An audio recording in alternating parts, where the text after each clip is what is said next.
என்ன லவ் பண்றதுக்கு ஒரு யோகிதை வேணா? உனக்கு என்ன யோகிதை இருக்குன்னு யோசிச்சு பாத்தியா? ரோட்ல போற வர வண்டிகளுக்கு கேட்டை திறந்து விடுற ஒரு சாதாரண கான்ஸ்டபிள் உனக்கு மாசம் ஒரு 600 ரூபாய் சம்பளம் இருக்குமா? ரிட்டையர் ஆனா மாசம் 300 ரூபாய், சர்வீஸ்ல சேர்த்தா ஒரு 10,000.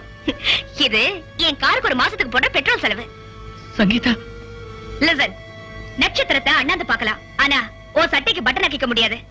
நீ ஆம்பளையா பிறந்துட்டேங்கிற ஒரே குவாலிஃபிகேஷனை வச்சு என்ன லவ் பண்ணிடலாமா? என்ன மாதிரி பாட முடியுமா, ஆட முடியுமா? இல்ல எனக்கு இருக்கிற ரசிகர் கூட்டம் உனக்கு இருக்கா? சங்கீதா, அயோக்கிய ராஸ்கல், என் மகளை நானே இப்படி பேர் சொல்லி கூப்பிட்டதுல. பாலோட காதலியா? அண்ணே, யாரோ உங்க காதலியா உங்களை பார்க்க வந்திருக்காங்க. நீ எனக்கு காதலியா? அட்ரஸ் மாறி வந்துட்டேன்னு நினைக்கிறேன். பாலு இல்ல, ரோட்ல போற வர வண்டிகளுக்கு கேட்டை திறந்து விட்டுக்கிட்டு இருந்த சாதாரண கான்ஸ்டபிள் பாலகிருஷ்ணனோட வீடு. இவனுக்கு மாச சம்பளம் 600, ரிட்டையர்ட் ஆனா ஒரு 300, சர்வீஸ்ல செத்தா ஒரு 10,000. இதெல்லாம் உன் காருக்கு ஒரு நாள் பெட்ரோல் செலவு.